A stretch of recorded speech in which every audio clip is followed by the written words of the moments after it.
Welcome to Phillips Mill Art Talk. I'm Laura Womack, and with me is our technical director, Jen McHugh. Hi, everyone. We're talking tonight with one of Trenton's best-loved artists, Freda Williams. Mabel Freda Williams has been a resident of the Trenton area and Ewing Township for over 70 years. A native of North Carolina, she's been expressing her love of art since the age of 10. Her paintings reflect her color of love.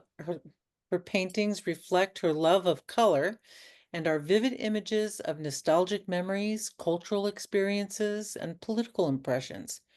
Her impressions of her subjects are painterly and vivid. Most of her recent work has been in acrylic, but her favorite medium is oil.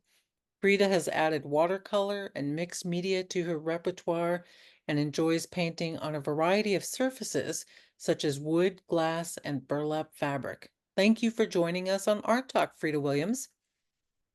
Thank you for having me.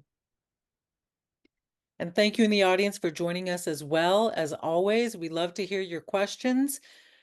Please join us with questions for Frida in the Q&A, and we'll get all of them answered tonight. All right, let's jump right in with some artwork of Frida Williams. Let's see Chaos, Jen.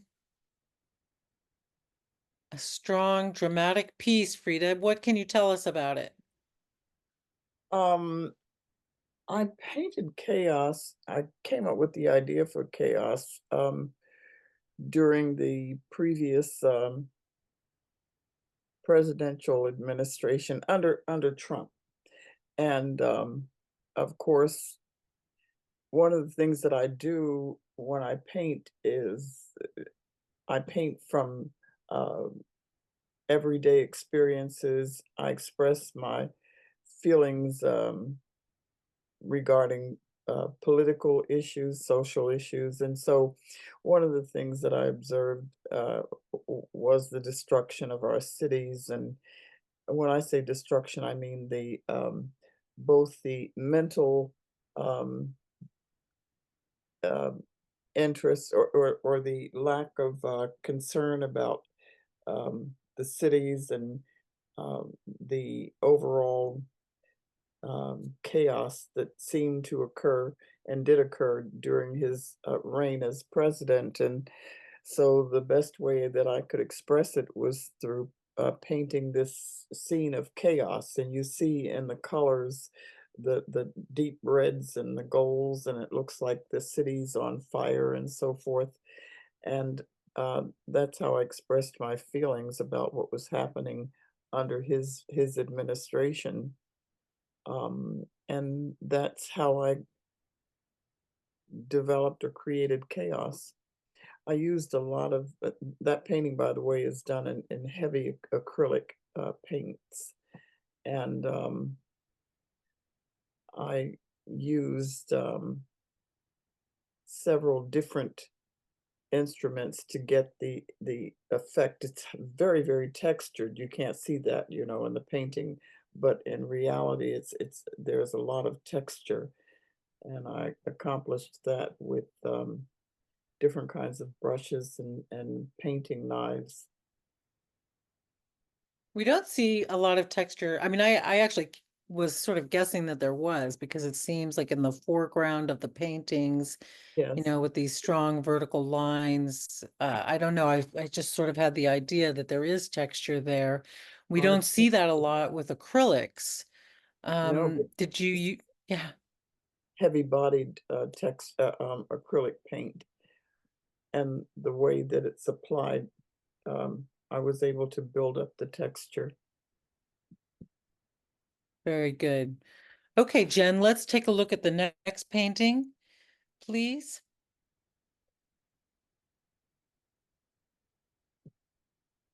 Here we have Um, Golden Moon. Similar, but very different feel. and associated with chaos to the extent that you'll see this is a lighter, the title is Golden Moon, and you can see that the background is much lighter. And I wanted to demonstrate or show that um, uh, the hope is that would come out of that dark chaotic period into the light, so to speak. and hopefully it'll get even brighter, in time. And so it's actually a companion painting to chaos. One is very dark and chaotic, and the other gives you hope and light, at least more of it. Wonderful. Wonderful. Very good. And then I'd like to look at the next one, Jen, which is a favorite of mine. It's a challenging subject as well. There's something about the color. I just Oh, love that's it. the Industrial Sunset. I love that one too. Here again, there's a lot of texture in that painting, and it just that was again a statement about climate control and the environmental issues that we're having in this country. You can see the smoke emanating from the oil refineries going up north in Jersey towards the Newark area. And my intent was to demonstrate in with these colors just what was happening to the environment as a result of the smoke and haze and so forth. So are you a political painter, Frida? Not really. I'm really sort of an eclectic painter. I paint based on my feelings, experiences on a daily basis. I paint from nostalgic memories, and I express, as I said earlier, my feelings about social, political things, issues that are going on around us. I'm not strictly a political painter. I have many floral paintings and so forth because I love and landscape paintings because I like landscapes, seascapes, and florals as Yeah, well. I think we'll see some of those. Jen has an interesting observation about this painting, which I agree with. Jen, do you want to share it with us? Sure. I will do a new share. Um, it reminds me of Monet's first painting. The Really? um, yeah, can you see Oh, that? yeah, I can see, yeah, that looks like, Especially, yeah, water, but I see, yeah, probably especially the moon, you notice that oh, very the interesting. sun, Yes, the reflection, like in yes, yours. that's very interesting. That's a Monet. Yeah, Yeah. that's his first impression. Mhm. Rising sun. I'm not going to try to butcher the French, but Well, that's My nice. That's a painting nice well, association, Frida. it is. My painting is an industrial setting. That seems like it might be also, or could be, I don't know, uh-huh. That's in the that's what I background. thought. It's like over here is the looks like factories. Smokestacks. Yours In is my more painting of is a definitely factories and refineries, that kind of thing. That's an Yeah, interesting observation. I'll put absolutely. that link I'm in the taking a quick note here. Terrific. Thank you, Jen. Thank sure. you. Um, all right. So let's see what's next in the slideshow. Polluted waters. Okay, this is along the same lines as the industrial sunset. Um, Here again, I'm expressing my feelings with regard to the environment and the seemingly lack of attention or concern about what's happening. And this you can see in the water all kinds of debris um, floating in the water, and the background shows the sun going through some type of a meltdown and the buildings melting too because of uh, the lack of climate control or interest in it. I love the chaos that's going on in the water, Yeah, with all the pollution, including a car in the lower right, which is a little yes. surprising. I just threw I'm it in there because I thought it would make it would really push the point a little bit further of how we just don't seem people just don't seem to care about how where they toss junk and debris anymore, just not taking care of the land as we should, taking care of the earth as we should. Yeah, I think it's very But effective. you've got And I love, sorry. you have a lot of different kinds of debris in that painting. This is another painting that is highly texturized. You can't tell it from the painting, but it is. And all of these so far are acrylics. I'm interested, Frida, in the contrast between the water and the buildings. The buildings are melting down. I see that. It seems the way you've painted them strikes me as being, a very different style or technique than what you've shown in your other work. Hmm. Um, I used a couple of different techniques to paint the buildings. I didn't I didn't paint that scene with brushes as you usually do. Is there a reason for that, or just I wanted an to make aesthetic that choice or a political choice? not a political choice. Not necessarily. I wanted to give that meltdown effect, and I accomplished it better by just using the paint directly from the container as opposed to a brush. You know, in a swiping kind of scrolling kind of mode or method. And Okay, very I good. accomplished my goal, which was to make it appear as though it was the buildings were melting down.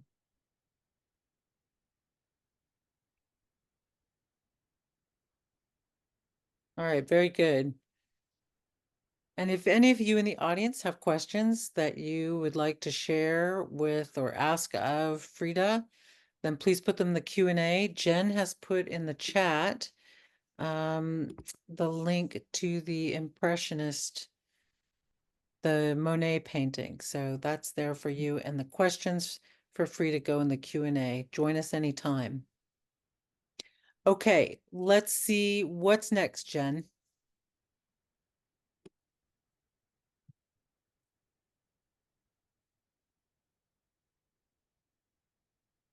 Oh, this is one of my favorites. Do you want me to talk about it now, Laura, or Yes, please, absolutely. this? I did this as a tribute to Tarana Burke. Tarana Burke is a person who um, I think she was born in 1976, and she lives in Harlem, in New York, and she was an activist or is an activist, uh, and she is the creator of the Me Too movement. And if you recall back, I think it was in 2017, many women came out to file sexual harassment complaints, and one person in particular, I know it involved Harvey Weinstein, I think, back in Right. 2016 when quite a number of women filed sexual harassment complaints. And there was an actress, her name I can't think of right now, but anyway, she filed a sexual harassment complaint against him. And as time passed, during the receipt of those complaints, um, people started using the expression "me too," and she sort of, when you talked about sexual harassment and so forth, women would come out and say, that happened to me too. And so that term just sort of stuck to her, and people were beginning to give her credit before that term, Me Too. And I noticed this and I said, well, that's not right.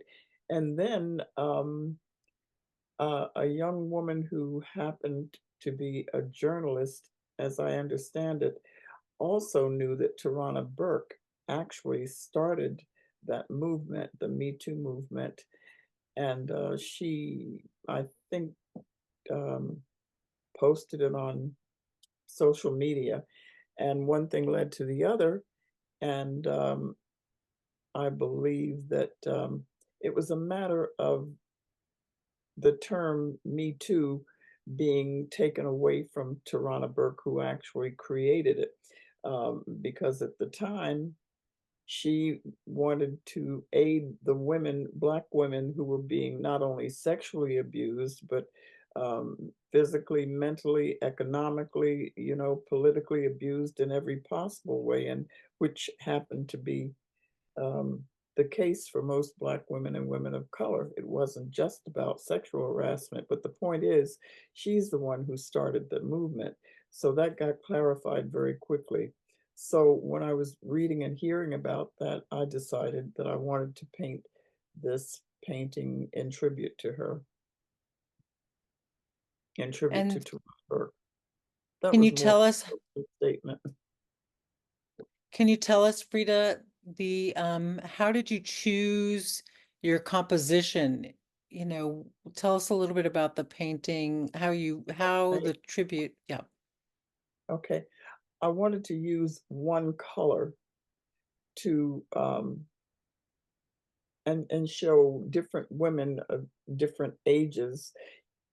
You can see in the background there is one image of a much older woman with gray hair, and then there are younger women. Um, and that's pretty much it. I don't have a lot else to say about that painting except one color seemed to unify the cause and the fact that all women um, were being included, you know, in this expression of the different kinds of abuse that women had undergone and still do. Right. And Jen has put in the chat information on Tarana Burke, a link for that at womenshistory.org. Jen, thanks so much for always being right on Thank top you. of the content. Yeah. Let's go to some attendee questions, Frida.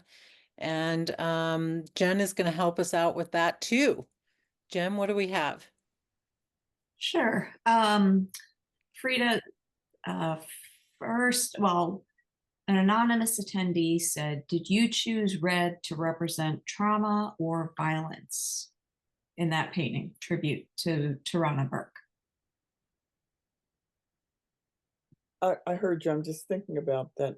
I think I chose that color for both of those reasons, to represent trauma, but also to represent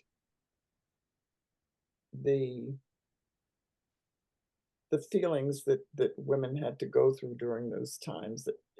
It seemed it seemed to be an appropriate choice. Yeah. The Anger red too. color. Yeah. Anger is a good part of it too. Yeah. Jen, another question? Okay, this is a much lighter one for you. Okay. BJ Randolph asked, at what age did you discover your talent? What, if any, artist influenced your style? And what was the last part of the question? What, if any, artist influenced your style? I have just always had an interest in expressing my feelings on paper, um, whatever. I never thought of it as art growing up. Um, I never thought of it as it was just a means of expression. And as time passed, and of course, at this point in my life, I'm, you know, 86 years old and things have changed over the years, but, um, when I realized that I could express myself by painting, um, it's a difficult question to answer because I don't know exactly at what point I realized that I had this ability to paint. Um, I just did it to express my feelings most of the time until, as said to you earlier, um, as the years passed and I began to give paintings to friends as gifts and so forth. Um, and at one point, I asked a friend of mine if she could tell me how people get involved in exhibits. This is fast forwarding to, around 2000, I think. Yeah, the year 2000.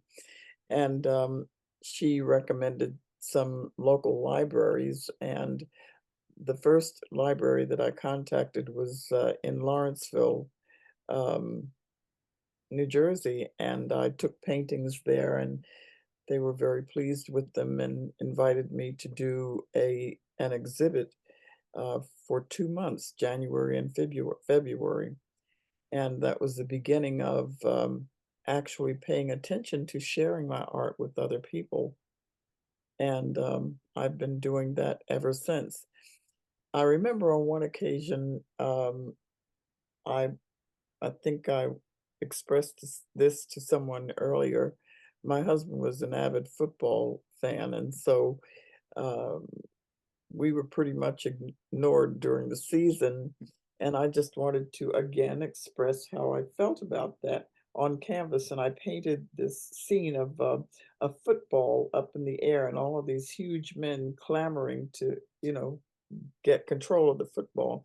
Anyway, he took the painting to his office and he called me one day and he said, "How much do you want for this painting?"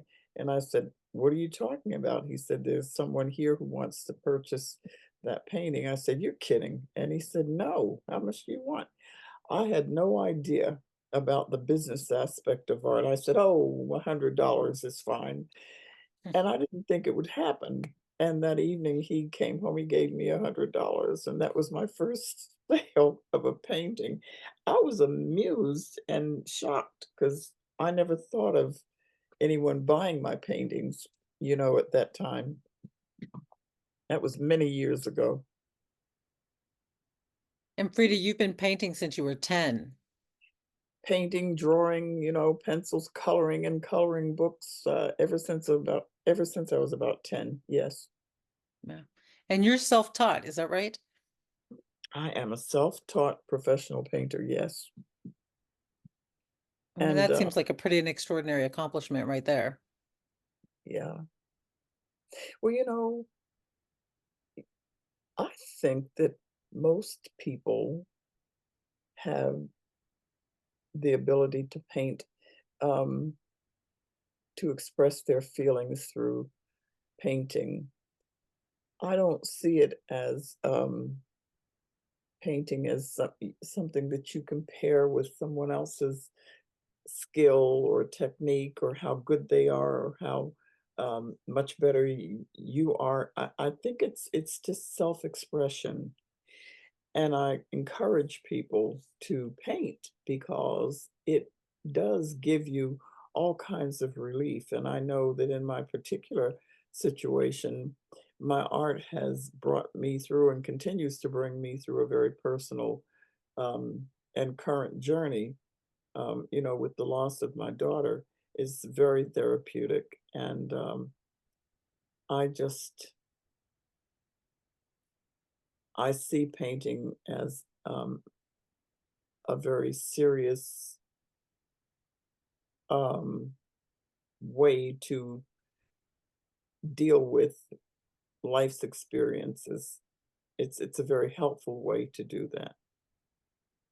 And Yeah. as I get older and the more I paint, the more I really understand what that means. Especially when you reach the point where you can't wait to get back to your your canvas and your brush and paint something, you have a thought, a concept, a theme, something you want to express. And I have gotten up out of bed 3 and 4 o'clock in the morning. I come up with an idea and I can't wait to start it. Um, and I'm sure you know what I mean when you think about something, you just I get up. That's one of the things I love about having my studio in my home. I can just hop right out of bed and run down the hall and paint, you Right. know. Well, I think Jen has next for us some nostalgic spaces and places in Yeah. your work. And I think this is a good time to look at that. Oh yes. I'm one of my current themes is spaces and places and time, and I'm working on some places right some paintings right now, one in particular. But this one is the Ace Record Shop. And I think that people in general enjoy seeing places that they recognize that bring back memories to them. And when I posted this painting, of course, that's not what it looks like now, the Ace Record Shop. I but I remember Ace Record Shop. It's located or was located in Trenton. Um, and when I was a teenager, I used to used to go into the Ace Record Shop to buy my records, 45s and um, you know, the big vinyl records, the 33s and so forth. And it has a generational aspect to it because, um, fast forward, my daughter used to go to the same record shop to purchase her music. Everyone in Trenton went to the Ace record shop, so it was very recognizable when I posted it, and I received a lot of, inquiries about it. Um I did another painting called Speckle Reds along the same lines, spaces, places, and time. Speckle Reds was it's you don't have it here, but it's the same thing. It was a local restaurant that everyone who lived in Trenton remembered. And so that's spaces and places and time. Mm. Just, I mean, we like to talk about the subject and as well as the technique. Yes, And Frida, I love the, the sort of the depth and the detail in the tree. And then yes. you're sort of transitioning to, the very stark whiteness in the front of the building. The windowsills are very outlined. You could just see that harsh sun on that very white space and the very, very blue sky. It just is that progression is really striking to me. Thank you. Yeah. Uh, I'll be honest with you, Laura. A lot of times when I'm painting, I don't really get that deeply involved in the technical aspect of what I'm doing. It's whatever I feel at the time, and it just happens to work out that way. There are certain techniques that you use that are necessary because of what you're doing, but I don't always approach it um, that way. I don't know if that makes sense. I just put the paint out there and see where it takes me, or the Okay. crayon, or pencil, whatever I'm using. You know what I like about this painting? I love the shadowing and I like that fence. That was not Yes. easy to accomplish, but I like the way I got that, completed that. Yeah, I can see that absolutely. I like Mhm. that as well. We have, I neglected to mention before, and I apologize. Our executive producer tonight is Jean Mihich on the show, and our guest producer is Mary Flamer, who is a board member at Phillips Mill and a longtime friend of Freda Williams. So she has asked to indicate what speckled red is, Frida? Speckled Red was a local restaurant in Trenton that it was a where the cuisine was Southern food, and just about everybody in Trenton visited Speckle Reds. I know I did for the uh, certain foods that he prepared. I love the fish and grits, which is a good Southern dish. And as I said, just about everybody in Trenton frequented Speckle Reds because Right. the food was good and it's what part of our culture and it's what we enjoyed. Right. Okay, next up is Three Sisters, Frida. Oh, yes. Oh, that's another favorite of mine too. Three Sisters. I did that painting in memory of my sisters and myself. Um, I had there were five of us in my family, and two sisters and two brothers and myself. So I decided to do this painting um, in recognition of our relationship, our three sisters. Now, this is a painting that um, I used a kind of colored wax, if you will, um, and I painted most of the scene with my fingers. It's very texturized too.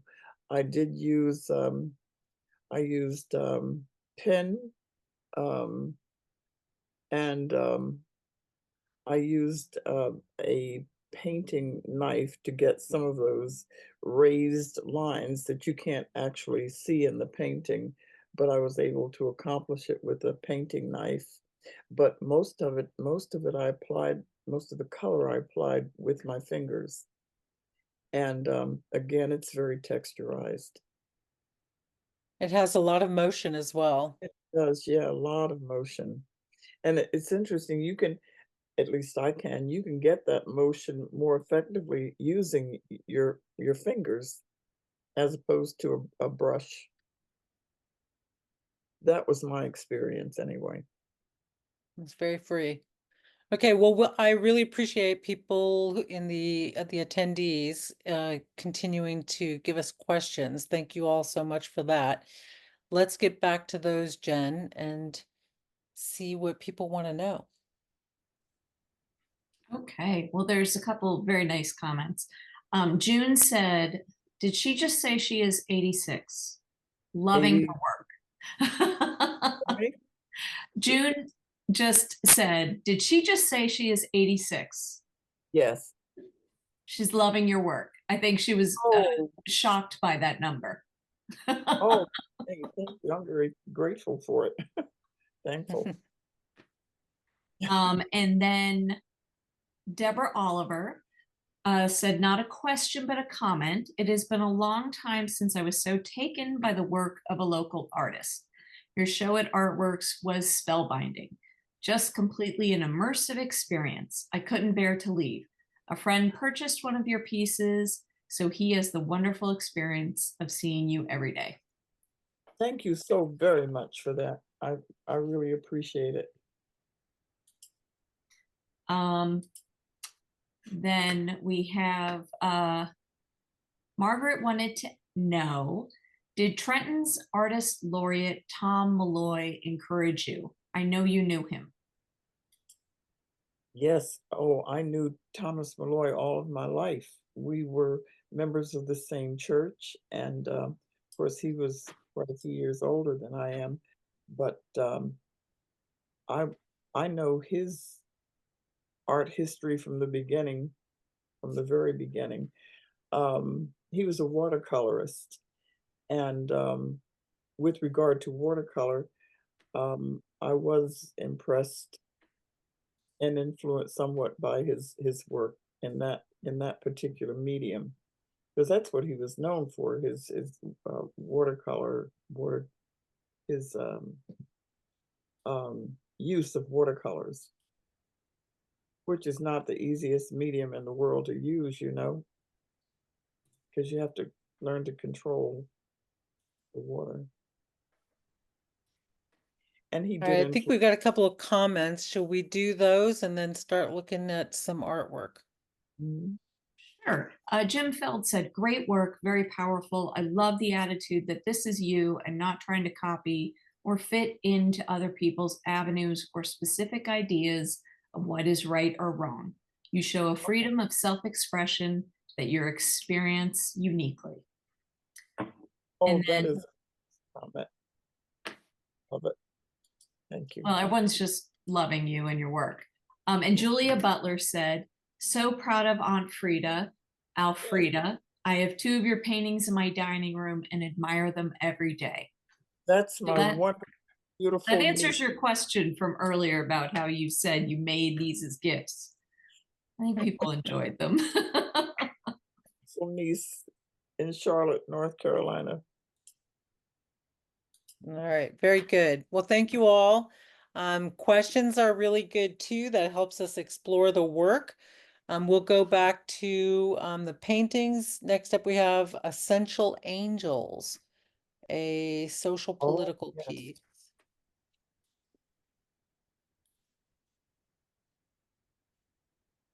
Okay, Essential Angels. I did that in honor of the people who really kept us alive during the COVID, during the time of COVID-19. If it had not been for the housekeepers, the nurses' aides, the people who drove the ambulances, all the people that we don't acknowledge, if it hadn't been for their sacrifices, many of us wouldn't be here today.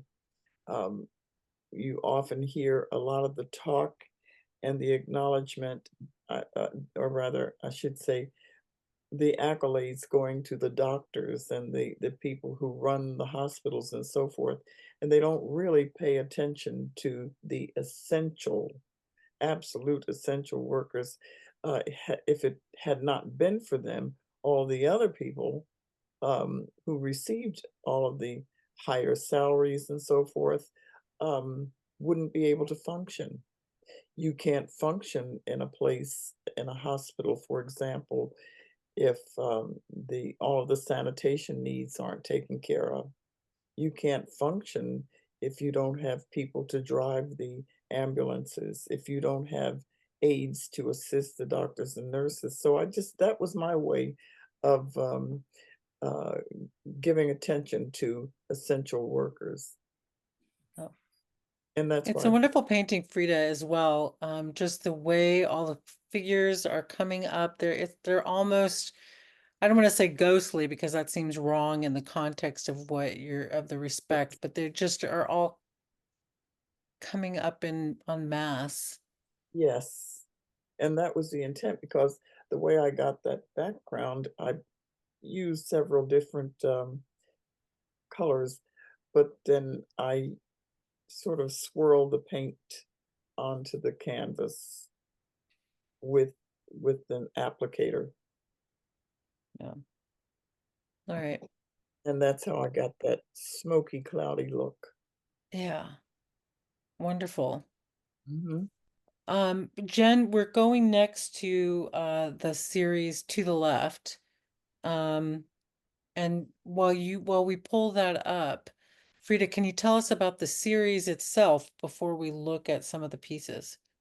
Yes, to the left, that series evolved as a result of a surgery that I had on my dominant hand, and I was unable to paint for a few months. And that bothered me. And I said, my mother always taught me that when one door closes, another one opens. And so I taught myself to paint with my left hand. And as it evolved, I said, okay, I'm going to call this To the Left series. And I think it was 11 or 12 paintings with my left hand. So now I'm ambidextrous. I think that's a term. I can paint with both hands. That's amazing. And do you feel that you're equally accomplished with both hands? I can barely, I think I'm accomplished with my left hand. I don't necessarily think I'm equally accomplished. I mean, using my left hand, I get a different feel and a different result. I feel a bit more um, certain when I use my right hand because that's what I use all the time. And I'm more deliberate with my left hand. Um, okay. Well, but let's take a look. both ways. Okay, let's take a look. So what we're about to see is done with your left hand, I believe. That was done with my left hand. That's part of the 11 or 12 paintings that I did. Some of them sold at the retrospective show that I had back in um, January and February. And Frida, there's just, sorry. that's just one of them. That And there's something about these buildings, the way they're coming up, they have like a personality and an emotion to them, which we don't really normally get with a cityscape, right? I mean, it's really this massive and anonymous, non-living kind of place. And yet they're very different, obviously, but they have a personality to them, and actually a sway and emotion to them that makes me think of essential angels, actually. mhm. What do you think? Well, actually, that it shows that this is probably a side of the city that you don't necessarily pay attention to and don't see. And I think that's in keeping with what you're seeing. It's not your tall, shiny, bright skyscraper buildings, but this is where the people in the middle may live um, and flourish. And in many cases, it's where they call home, as opposed, like I said, to the big shiny skyscrapers in some of the cities. Right. All And right. you know, you can tell that I love color and texture, and that's what I was able to accomplish here. Do you want to talk at all about your left hand and I was how, I sorry. really wanted to see what I could what images I could create using my left hand, having never ever using it before until this happened. Um, and I was quite pleased with the results because it's difficult to um, introduce, you know, a new style, if you will, or I'd never used my left hand to paint or to draw for that matter. And that was the result in that particular cityscape. I All was, right, so we have some feedback from the attendees on this one. Let's find out. So June said, in empty streets, the buildings are talking. the buildings are, Talking. oh, talking, yeah. That's very poetic. Okay. Interesting. And I think we have another question or comment, Jen? Yes, BJ Randolph wanted to know, do you see the end result before you complete a painting, or do you just allow the creativeness to flow?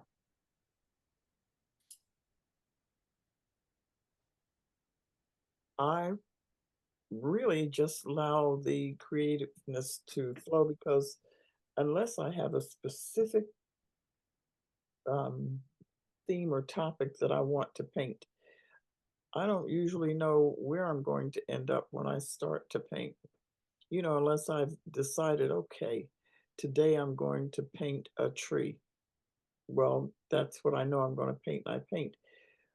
But most of the time, I just let the creative feelings flow.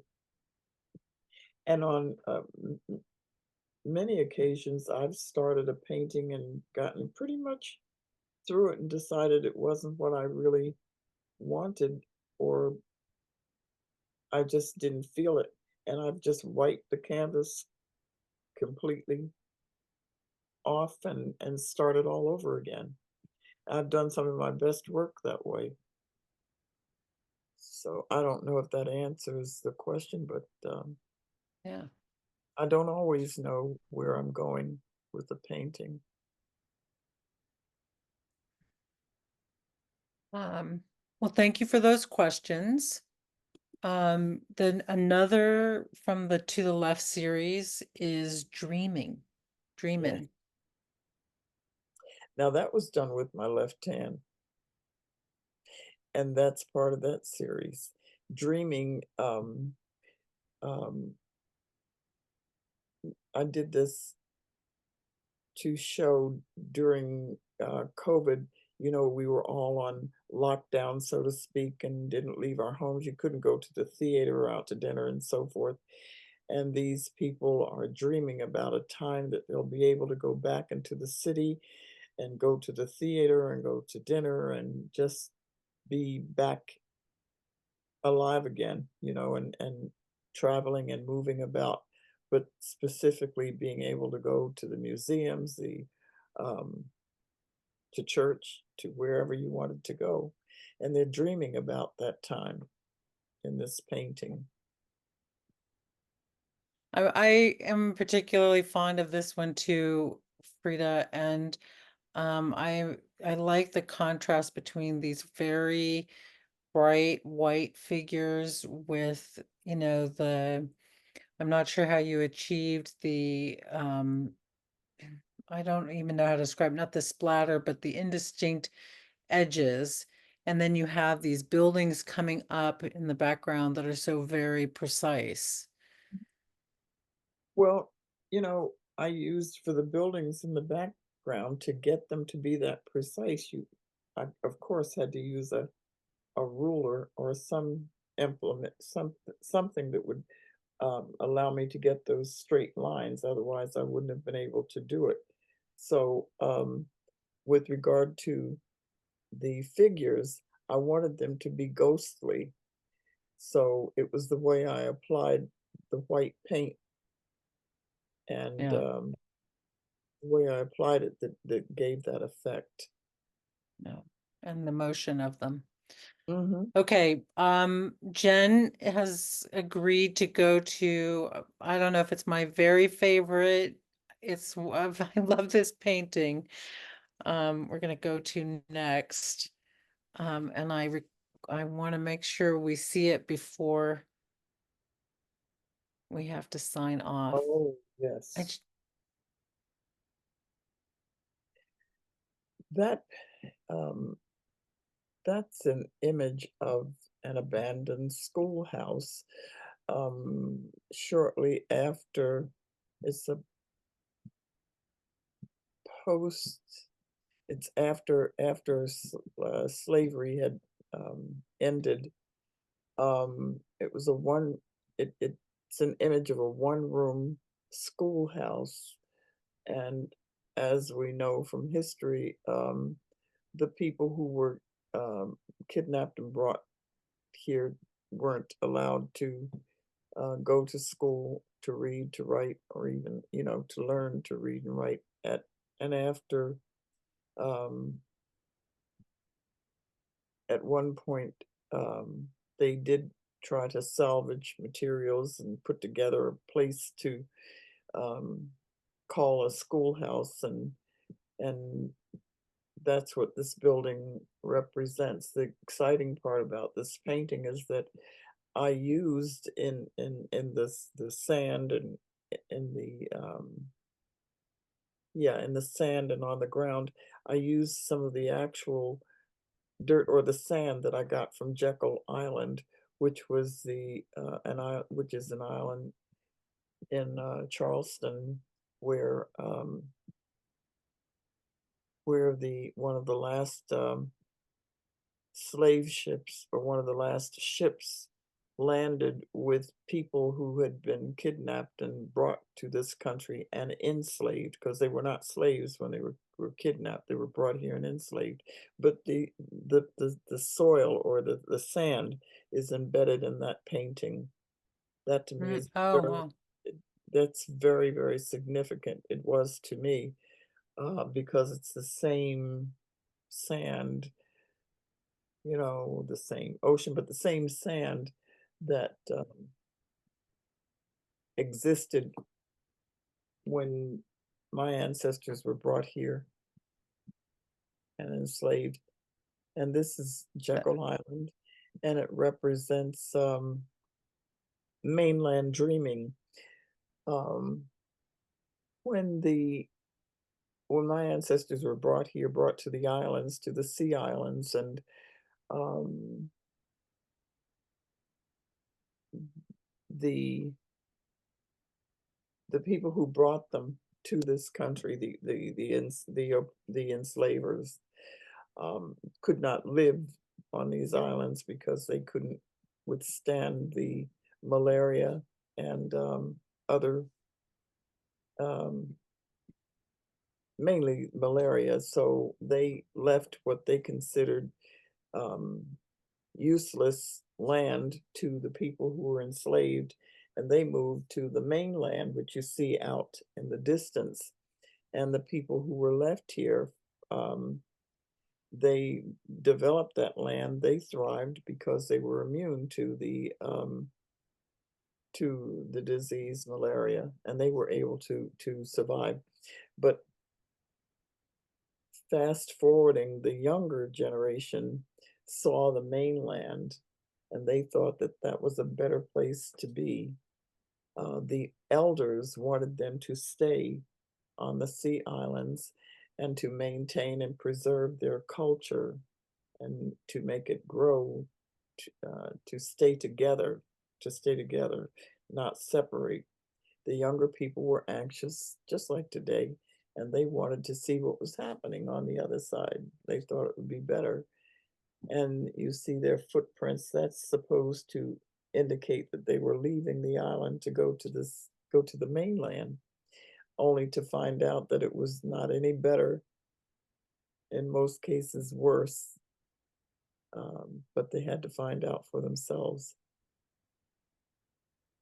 And this, in the foreground here, In the foreground, that represents the mainland. You can see it. yeah, that's a really powerful painting, Frida.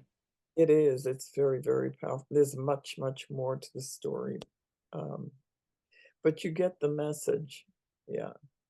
Yeah, Uh, definitely.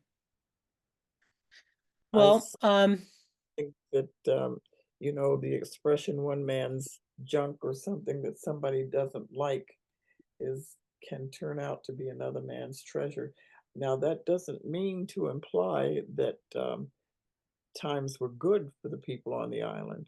They were still being abused in every possible way, but they stuck together and they had no choice but to stick together in order to survive. It was all ultimately a matter of survival. I just want to make that point. It wasn't that everything was happy on the island, but they were determined. That's how my ancestors managed to survive all that they came through, because they stayed together through all of the suffering and so forth. And they were able to overcome. I don't like to say thrive, but in many instances, they were taken care of. You might say a spiritual power saw to it, but you understand what I'm saying. They said, let's hold on to our culture, let's stay together. That's what they were trying to impress upon the young people. right. It's But you definitely a story worth telling and today, marking. pardon me, Definitely a story worth telling, marking, respecting, honoring. yes, Yeah. Thank you for sharing that. but thank you. We are coming near to the end of our time, and we do have a couple of more points in the Q&A. So Jen, can you help us with that, please? I think this is a appropriate question to end with. Where do you see your work in the future? Where do I see it in the future? In what I wonder. I would love to see my work in a museum. I think most artists would say that. I would really love to see that. I would I say to my daughter, who was with me spiritually all the time, we used to talk about, um, she was also an artist, but we used to talk about that. And that's ultimately what I think most artists would like to see with their work, that would be taken up by a museum. But you know something, I will paint as long as I can think and paint, because it's what I live for. I love to do it. It's just part of me. Um, Uh, you know, I just feel that way about painting and about art. I love all art forms, but visual art is obviously my favorite. Freda Williams, thank you. Is the question. I think you did a great job. We have so enjoyed you sharing your work with us. Friend of the show, Jim Felt, says every painting is a story. Wonderful. So much more stories that you've told. We really appreciate your time and your work. I really appreciate the invitation to participate in this part of your annual program. I thank you so much for the opportunity. I hope it doesn't end. We can get together again soon in some manner, just to enjoy art, you know, That sounds great, Frida. so much. You're always welcome at Phillips Mill and with me. We talked about that. We'll get back to that soon. Thank you, and I want to thank Mary Flamer um, so much for reaching out to me. I appreciate it, Mary. Thank you. So thank you for joining us, Mabel Freda Williams. Thanks to Jen McHugh, our technical director. Thank you. Thank you, Frida. This has been Thank you, Jen. Thank you so much. It a was pleasure. nice. Also, thank you again to Mary Flamer, our guest producer, to executive producer Jean Mahitch, and thanks to each of you for joining us and sharing your questions. We hope you'll join us again next month when we are talking with extraordinary realist Robert Patt. I'm Laura Womack. Good night. Good night. Thank you.